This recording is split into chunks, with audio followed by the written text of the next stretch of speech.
Throughout human history, the forces of good and evil have found their way into the conception of humankind, rather through fiction, novels, storybooks, or just day to day actions. It's universal, yeah. There's bad, there's good, there's evil. Um, Regularly based on a morality system from the place of your choosing, we as people often sympathize and despise these concepts when they can be attributed to a person. This has been done a lot in human history. Um, it's described a lot as the other, making out a villain of something different to what you believe in. Now, it's not a stretch of the imagination to say what is opposing your beliefs is categorically evil, but it is also quite a bit leap. So, we're going to run with what is against what you believe is unnatural to you, but it's not inherently evil. I only make that point to say, because this isn't going to be like a diatribe about the correct and incorrect beliefs to have in a system or world government or something. This isn't that. It's a fucking Batman. Yeah, it's not that. But that doesn't mean you can't have fun with the ethics, the morality, or the decision making of the characters in this universe, because it is still an interesting thing that I'd like to explore. So, I mentioned my little foreground for earlier, going into good and evil, because I'm terrible at segues, and I didn't have a good way to say this is how I want to differentiate Batman and the Joker. But no, good and evil is an apt example. I would say so. Good and evil. Let's talk about it. What we define as good is generally something along the lines of maintaining the status quo and keeping things the way that they are and the way that they should be. And that's fine. And with good intent, that could even be productive. But with good intent, also doesn't come with vigilance, you know? You can do good and mean well, but not know the lasting effects of your actions. Or disregard them. Sometimes the good that you do is worth what you're trading off. And that's what we're going to talk about today, really. What we'll be discussing now is more what can be done about evil with good intent being born in mind. So, not being evil with good intent.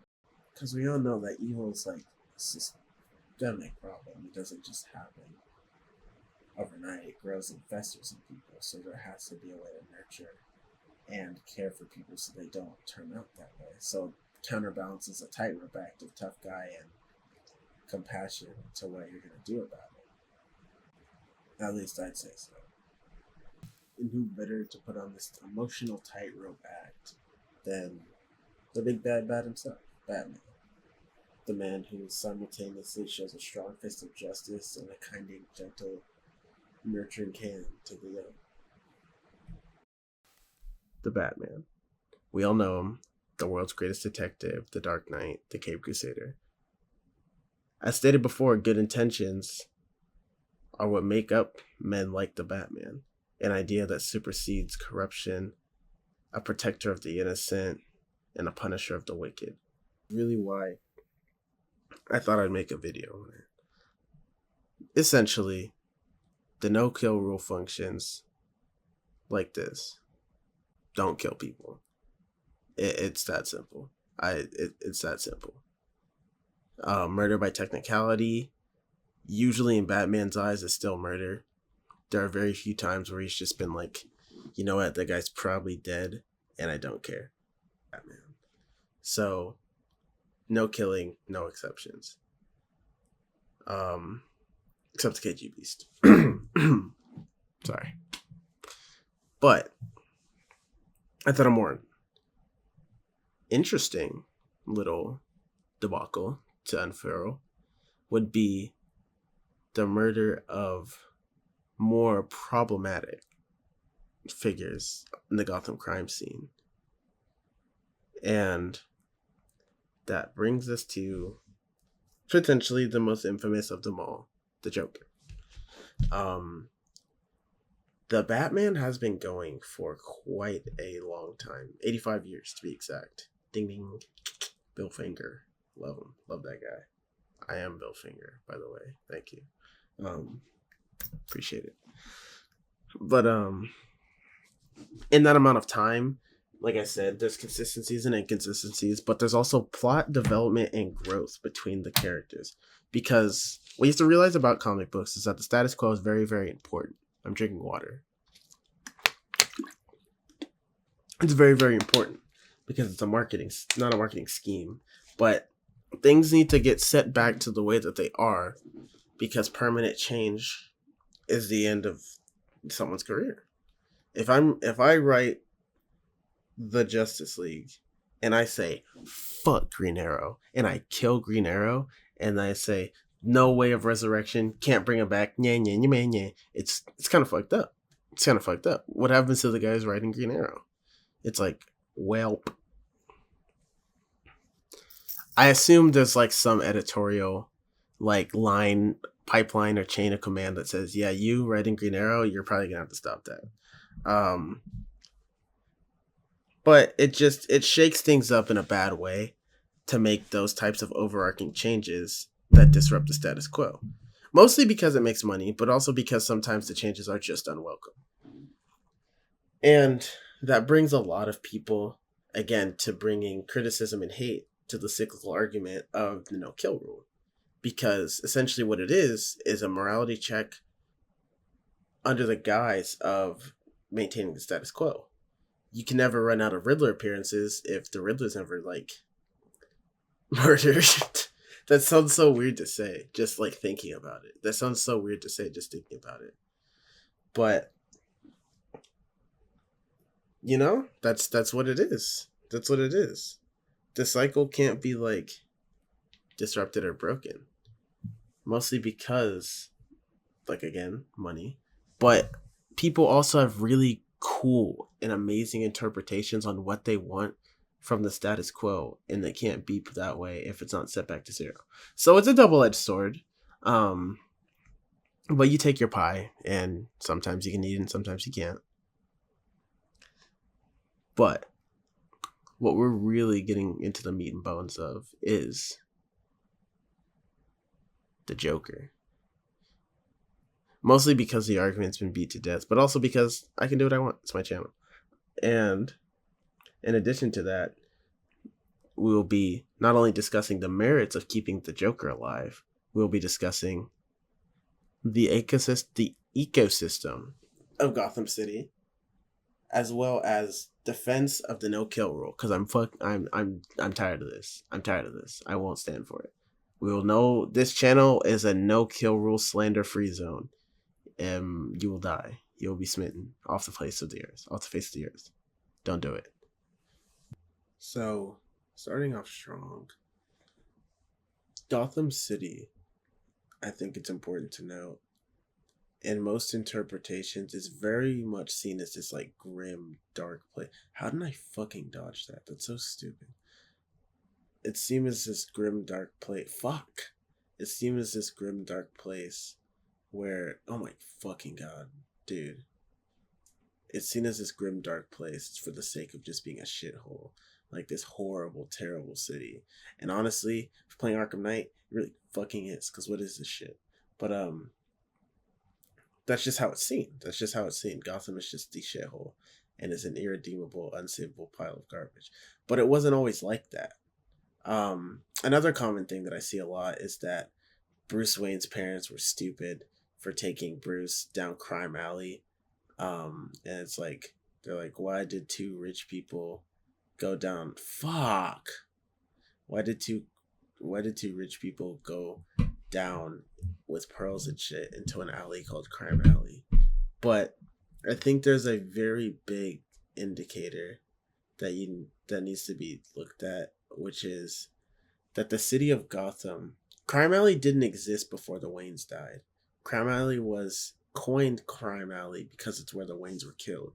And the real downfall of Gotham City starts with the death of the Waynes because they were seen as the pioneers of good.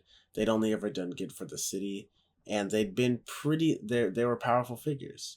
They didn't abuse that power, but they were like, it's like if you lived in the same city as like LeBron, and LeBron got like shot. Um, the place where LeBron got shot would be like, I don't know if they would like just call it like LeBron Alley, but it would be a place, a location to remember all the time. Like that would just be a place that is remembered for all the time because that's the death that marks the death of an important figure. But it would also mark a real change in the environment because it starts to make you think if it can happen to them, it can happen to me.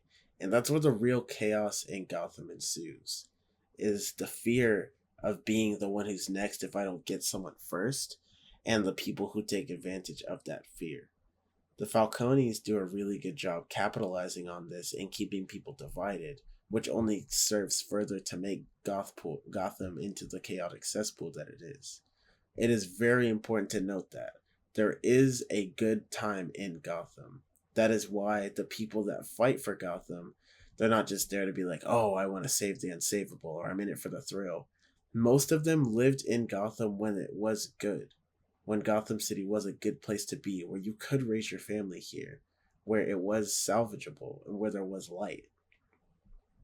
The argument that any like person that goes into Gotham is dumb. Currently, I see your point because the city's just been through shit on shit on shit on shit. But before then, you have to realize this was the pinnacle of living.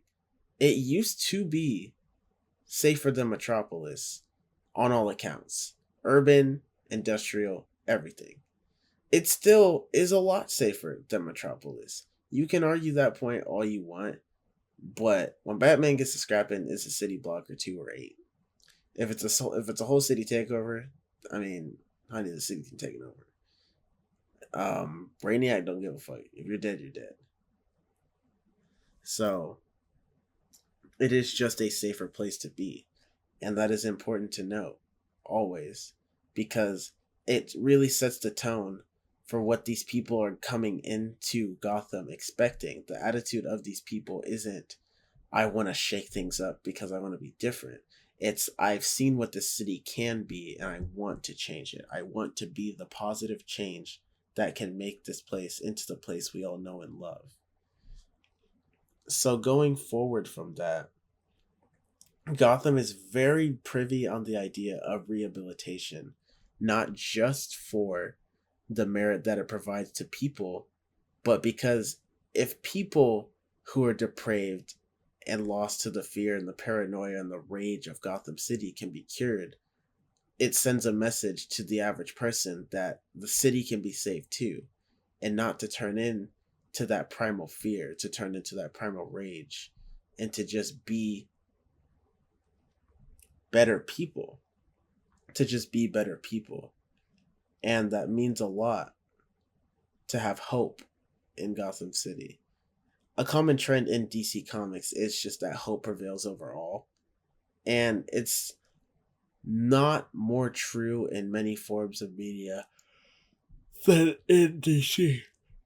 We have a fucking hope ring. Like, it's there. It's it's on the nose. But that hope is very, very important.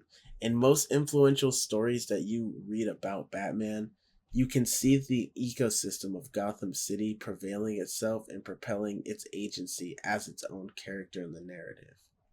Gotham City is more than just the place where Batman lives. It's the people that Batman helps.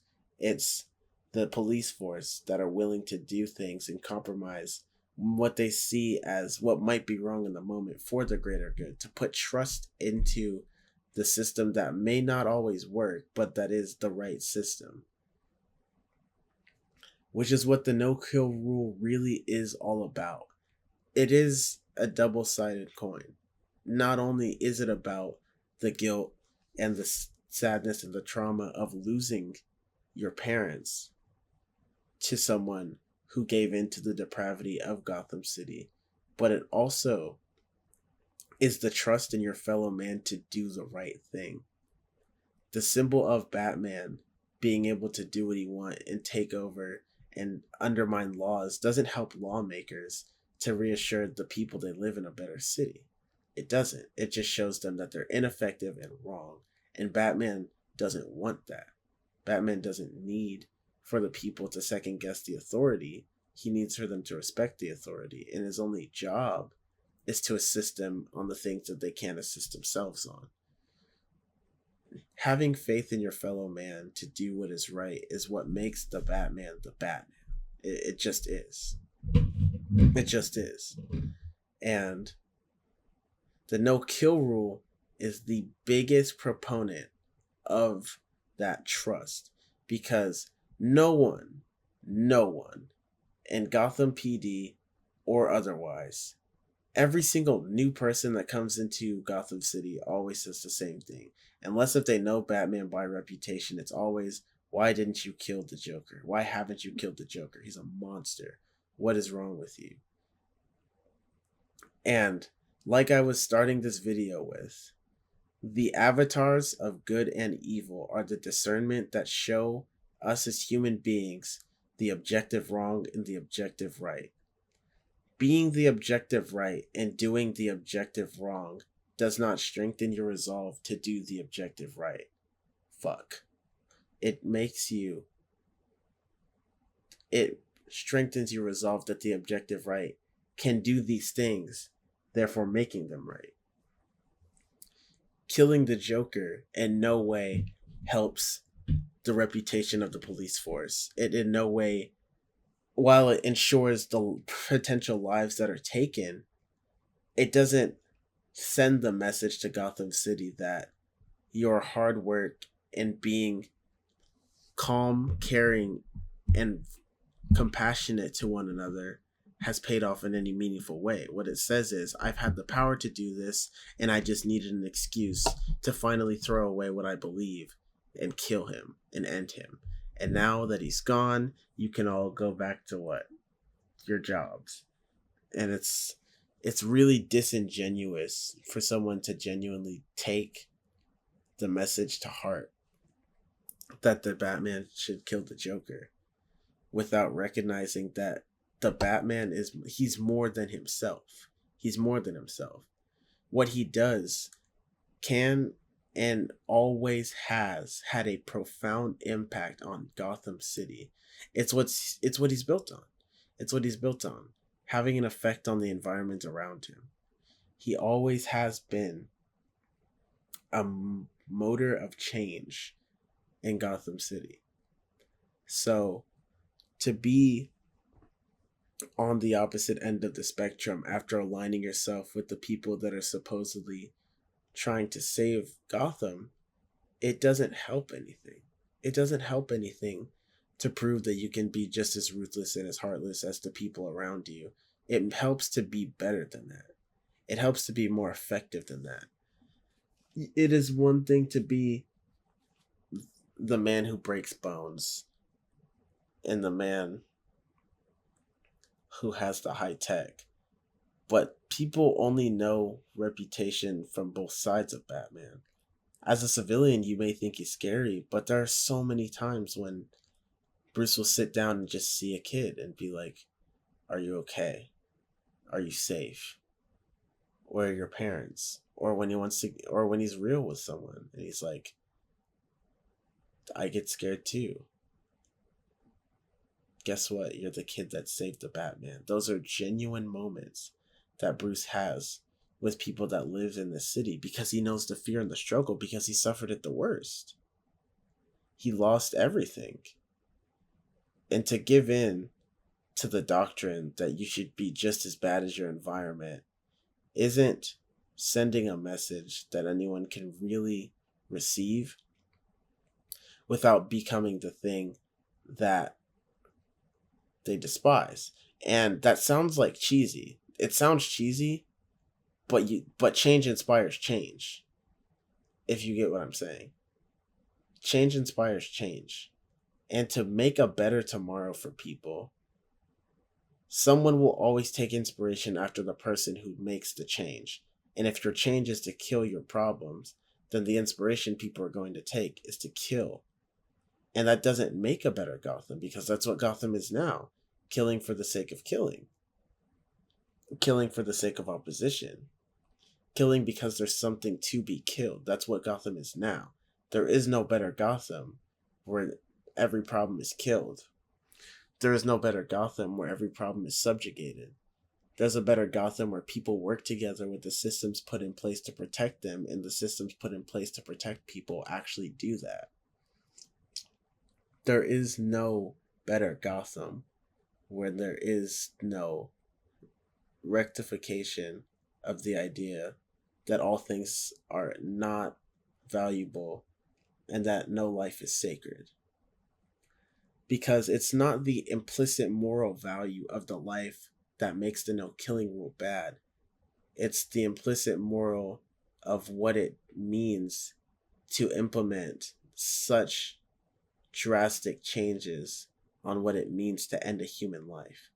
So I guess in a way it does state the value of a moral life.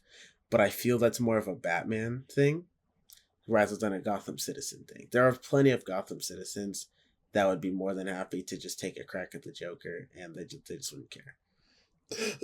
Because in one way or another, he's ruined lives.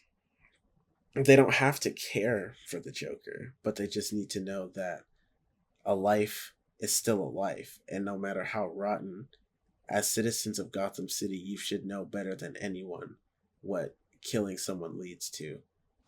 And then just, again, back to the example that I was giving earlier. As the avatar of evil, does it not inspire you, the average person, to know that even he could have a chance at redemption? That even he, in a place like this, can be given the opportunity to change. It makes you really think there is hope here for anyone. And that even the worst of the worst can be given the opportunities they need to flourish. And I'm not even one of those guys. So if that's what they get, imagine what I can do. It just shows the potential for good in the city by letting something that you can consider the ultimate evil to go on living, because there is that chance that they can get better, and there is that chance that they can do better with themselves. Because Gotham, it's like, it's just like any other crime fighter. I don't know why I was struggling so long for the words. It's just like any other crime fighter. The fight isn't in making some long-standing, it is in making a long-standing difference, but it's not the fight that you fight because you know it's going to end someday, because it won't. It's fighting the good fight because you know it's a goddamn good fight. Being able to, the Joker is the means to an end. Not in the sense of we're using the Joker to poster, to put Gotham on the map. But he is one example of the widespread case that is Gotham City.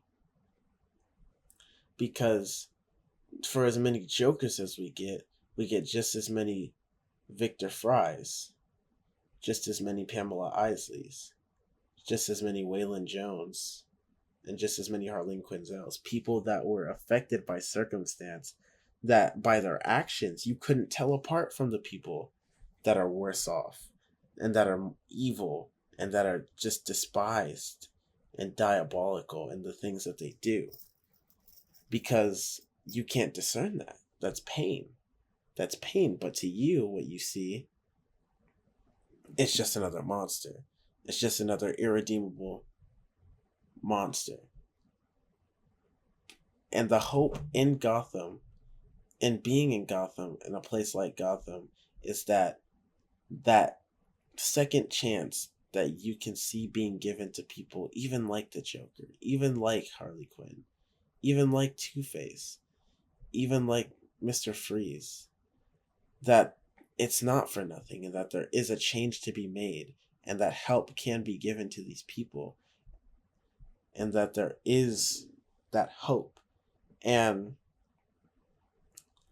if it doesn't sound like Batman, that has more to do with the depiction of him as a character and not his disposition, because this is a philosophy that Batman largely maintains over most iterations. The idea that anyone can be rehabilitated, saved, and put back on the straight and narrow until recently. And I really respect the choices that they make from a writing standpoint, that it doesn't happen all the time. Because realistically, it isn't always as easy as someone getting a second chance and just getting their act together. It takes time. In real recent years, like 4 or 3, we just got Harley Quinn on the straight and narrow. After years and years, we have Harley Quinn on the straight and narrow. Is she exactly like the ideal best like Robin esque type girl? No, she's still Harley Quinn, but she's doing better for herself because the faith and goodwill that people have put in her is rubbed off on her and made her make that change.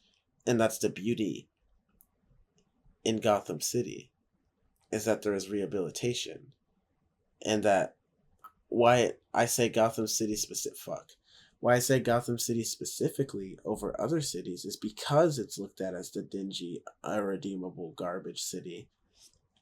And seeing these people being able to rise above not only what the city expects from them, but themselves, it's powerful. That's powerful. It's not it's not a huge thing if the Flash turns over a Central City villain and it's like, oh man, you know what? Meta powers, I'm not gonna tickle people's balls anymore. I'm sorry, Flash. Whoopsies. Darn. You got me. You know? It's just not, it's nice to see, but it's not impressive. Because the atmosphere of Central City, the villains of Central City, and the Flash himself all have a more positive disposition. They know at the end of the day, the rogues go back to jail, everyone's gonna get time off, no one's really gonna get hurt too bad as long as everyone plays the way that they need to. And that's a wrap. That's Central City. But Gotham is different because the people don't have that reassurance. They don't have a beacon of positivity and joy. They have a dark knight, and he still inspires hope. But it has something to say about your archon needing to strike fear into the hearts of everyone to be effective in his element, rather than the big blue Boy Scout or the Scarlet Speedster. You know? You don't think Batman and think, what a cheery guy. You think Batman and think he's going to get shit done. And that's what the people think. He's Batman and he's going to get shit done. The more layers that you peel back, the more you see that he cares. But that's just what Gotham needs, because that's what Gotham is, a city built on paranoia and fear. And that's what the Batman is doing, capitalizing on that paranoia and fear and turning it into a weapon of good.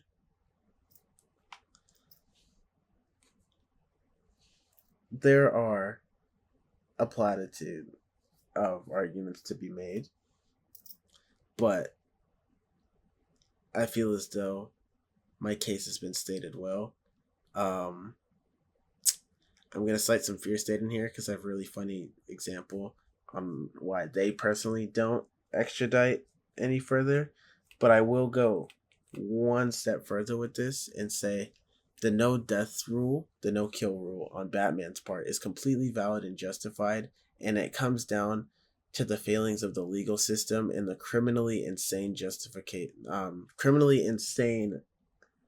label that is put on these people that stops them from getting any harsher sentencing than permanent stay at Blackgate, permanent stay at Arkham Asylum, rehabilitative stay at Arkham Asylum,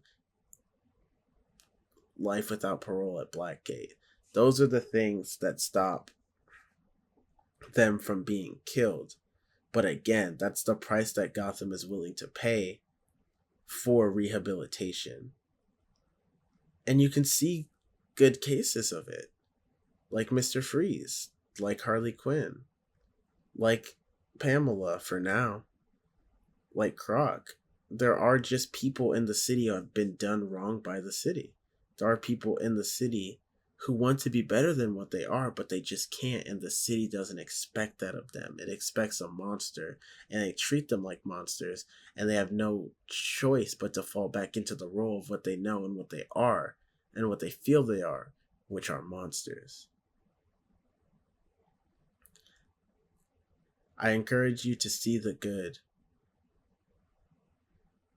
in others the same way that the people of Gotham struggle to see the good within themselves.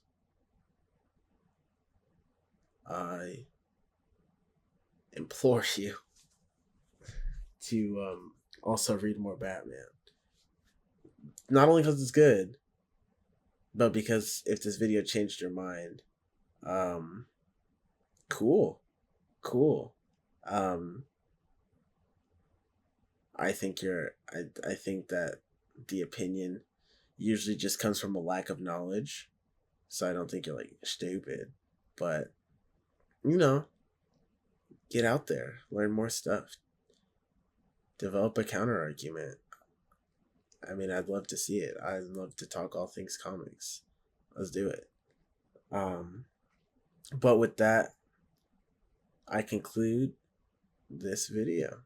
We done it. If you have opinions, I would love to hear them. Whether disagreeing or agreeing with my takes or having a new interpretation on what I've said. What do you think? Tell me down in the comments below. Or don't. Ooh.